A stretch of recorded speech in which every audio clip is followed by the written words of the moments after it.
आज हम क्लास 8 का चैप्टर नंबर 11 पढ़ेंगे, फोर्स एंड प्रेशर। इसमें हम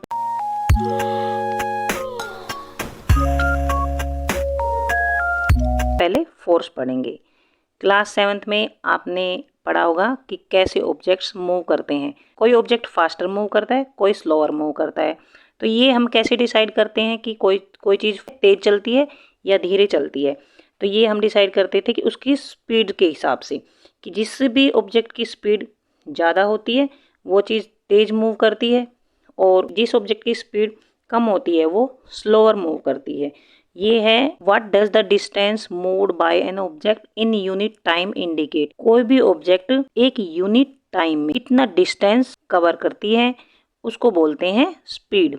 speed of an object is the distance moved by an object in unit time. जैसे मान लो किसी भी ऑब्जेक्ट ने डिस्टेंस कवर किया 1 मीटर और टाइम है 1 सेकेंड।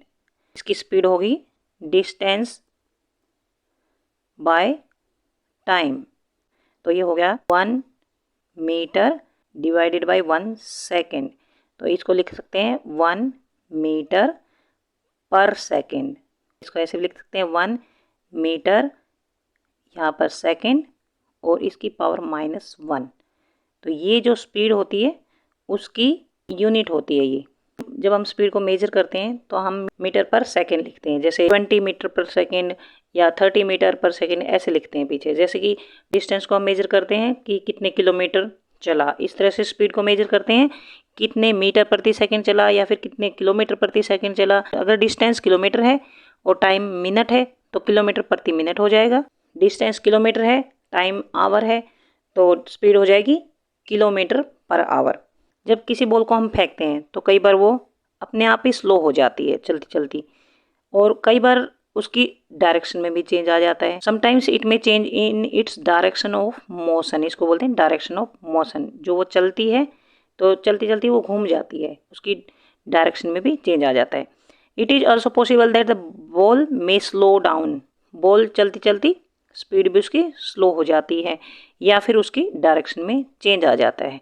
ऐसी क्या चीज़ है जो कि किसी भी ऑब्जेक्ट की स्पीड को स्लो या फास्ट कर देती है या फिर इसकी डायरेक्शन में चेंज कर देती है। कई बार अपनी डेली लाइफ में जब आप खेलते हैं तब भी आपने देखा होगा कि कोई भी बॉल होती है उसको हम मूव कर देते हैं और कई बार उसको रोक भी देते हैं, या फिर जो मूविंग बॉल है उसको और भी फास्ट कर देते हैं।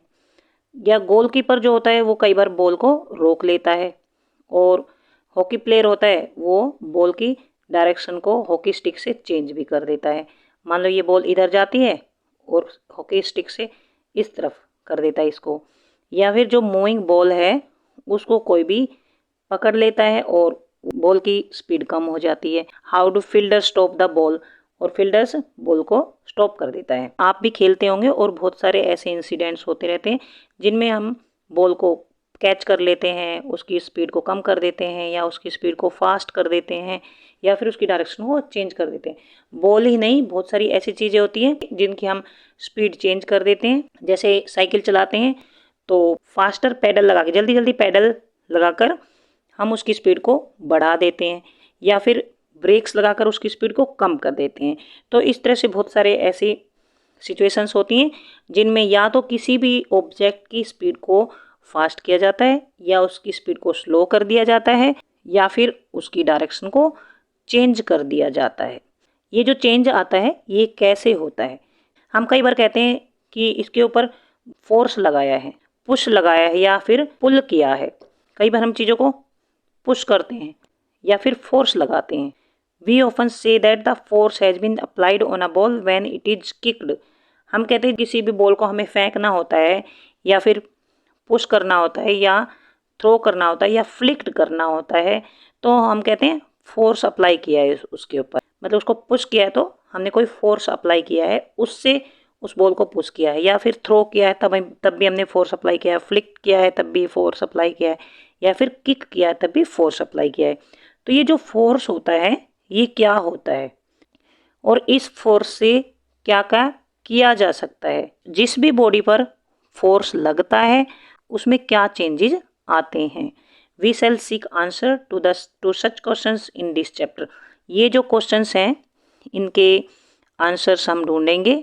What is force, what can it do to bodies on which it is applied. देखिए अब हम आते हैं फोर्स पर। फोर्स क्या होता है, या तो पुश होता है या पुल होता है।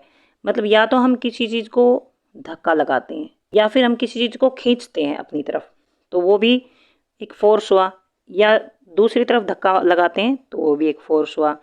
Actions like picking, opening, shutting, kicking, hitting, lifting, flicking, pushing या फिर pulling are often use to describe certain task.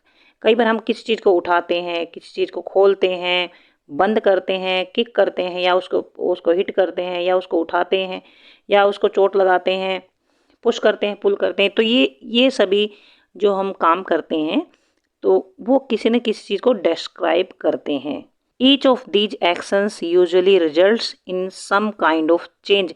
और इन सभी एक्शंस में कुछ न कुछ चेंज होता है। जब भी हम ये करते हैं पिकिंग, ओपनिंग, पुशिंग, पुलिंग वगैरह, तो उसमें कुछ न कुछ चेंज आता है। किस में चेंज आता है? Some kind of change in state of motion of an object. जो मोशन होता है, जो उसकी स्पीड होती है, उसकी स्टेट में चेंज आता है। या तो उसकी डायरेक्शन चेंज हो जाती है, या उसकी स्पीड कम हो जाती है, या ज़्यादा हो जाती है। Can these terms be replaced with one or more terms? Let us find out. मतलब इतनी सारी हम टर्म्स बोलते हैं, picking, opening, setting, kicking, hitting, इतने सारे हम वर्ड्स बोलते हैं। तो इनकी जगह क्या हम एक दो वर्ड्स को यूज कर सकते हैं? चलो देखते हैं। ये हमारे पास टेबल है, एक्टिविटी 11.1। इस टेबल में give some examples of familiar situation involving motion of objects. कुछ एग्जांपल्स दिए हुए हैं। You can add more examples such situation और रिप्लेस दोज गिवन हेयर। आप उनके अंदर कुछ और भी ऐड कर सकते हैं, या उनको रिप्लेस करके कुछ और भी लिख सकते हैं। Try to identify action involve in each case as push और पुल। ये जो एक्शन होते हैं उनमें या तो पुश लिखना है आपको, या पुल लिखना है। एंड रिकॉर्ड योर ऑब्जर्वेशंस, और अपनी ऑब्जर्वेशंस को रिकॉर्ड करना है। एक एग्जांपल दे रखा है, देखिए, जैसे moving a book placed on a table. किसी भी टेबल पर एक बुक रखी है और उसको हमें मूव करना है। तो इस तरफ अगर हम मूव करते हैं तो यहाँ से हम क्या करेंगे? पुश करेंगे इसको। ये जो है एक्शन दे रखे हैं, pushing, pulling, picking, hitting, lifting, lowering, flying, kicking, throwing, shutting और फ्लिकिंग। अगर इस तरफ हम धक्का लगाते हैं, इस तरफ, तो आएगा पुशिंग। अगर इसको अपनी तरफ खींचते हैं ऐसे, तो आएगा पुलिंग।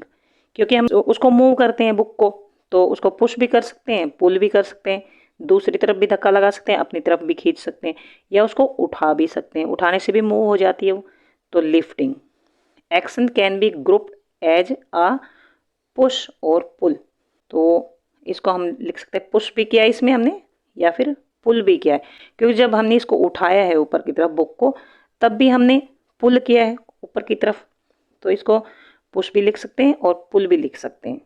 अब सेकंड आता है ओपनिंग और शटिंग अ डोर। किसी भी डोर को, दरवाजे को खोलते हैं या फिर बंद करते हैं। जब हम दरवाजे को खोलते हैं, मान लो ये दरवाज़ा है, जब हम इसको खोलते हैं तो हम अपनी तरफ पुल करते हैं, तो ये पुलिंग आ गया। जब इसको शट करते हैं, मतलब बंद करते हैं, तो इसको पुश करते हैं, पुशिंग भी आ गया। इसमें लिफ्टिंग नहीं आएगा क्योंकि हम दरवाजे को उठाते थोड़ी हैं। तो action can be grouped as pull or push. Yes.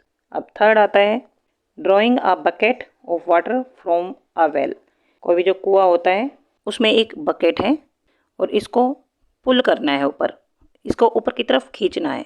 तो अगर हम इस बकेट को ऊपर की तरफ खींचते हैं तो हम अपनी तरफ पुल करते हैं, तो यहाँ आएगा पुलिंग। या फिर इसको लिफ्ट भी करते हैं, ऊपर की तरफ उठाते भी हैं, तो लिफ्ट आ गया। तो यहाँ पर ये पुश नहीं आएगा, ये आएगा पुल। लिफ्ट में भी पुल आएगा। अ football player taking a penalty kick. जो फुटबॉल प्लेयर होता है वो पेनल्टी किक लेता है, मतलब फुटबॉल को किक करता है। जैसे ये फुटबॉल है, इसको अगर किक किया जाता है तो क्या किया जाता है? पुश किया जाता है, तो आएगा पुशिंग। इसमें पुश में यस आ जाएगा। अब आते हैं a cricket ball hit by batsman. कोई भी बैट्समैन क्रिकेट को हिट करता है, तो हिट करता है तो इस बैट से इसको हिट करता है तो क्या करता है, पुश करता है। तो यहाँ पर आएगा पुशिंग में ओके आ जाएगा। मूविंग अ लोडेड कार्ट, भरी होती है किसी सामान से लोडेड कार्ट, उसको मूव करना, तो उसमें आ गया पुशिंग। ओपनिंग अ ड्रॉर, किसी भी ड्रॉर को हम खोलते हैं तो बाहर की तरफ खींचते हैं, ये आएगा पुल। तो हम देखते हैं कि किसी में पुशिंग आ रहा है, किसी में पुलिंग आ रहा है, किसी में पुशिंग आ रहा है, किसी में पुलिंग आ रहा है। Do you notice that each of actions can be grouped as pull or push. तो हम उसको किसी भी एक्शन को या तो पुल कह सकते हैं या पुश कह सकते हैं, या कई बार दोनों में आए हैं। जैसे डोर को खोला भी हमने और बंद भी किया है, तो पुलिंग और पुशिंग दोनों होते हैं उसमें। Can we infer from this that to move an object it has to be pushed or pulled.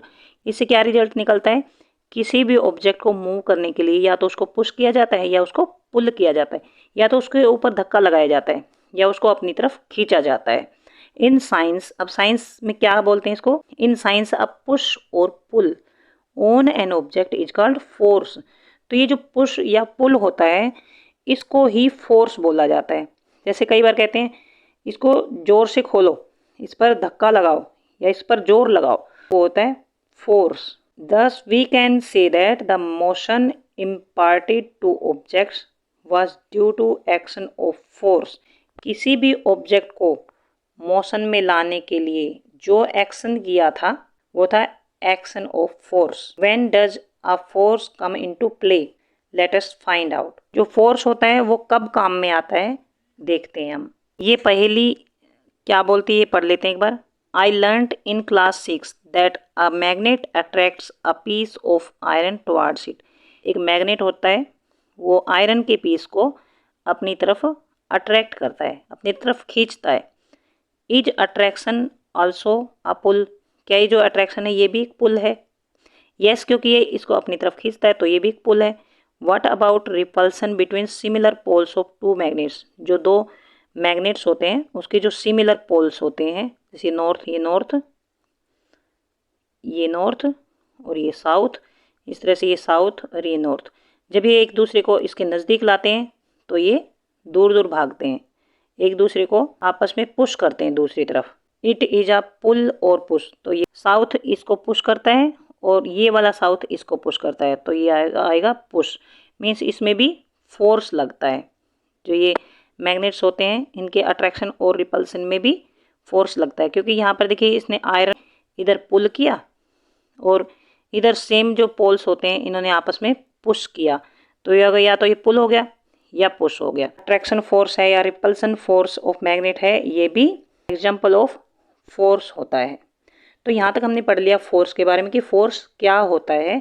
Force एक पुल या फिर पुश होता है। अब नेक्स्ट वीडियो में हम कुछ और एग्जाम्पल्स देखेंगे और फोर्स के बारे में और पढ़ेंगे। यहाँ तक आपको समझ आ गया होगा। अगर समझ आ गया है please subscribe my channel, share to your friends, और कुछ नहीं समझ आया है तो कमेंट बॉक्स में लिखकर पूछ सकते हैं। Thanks for watching.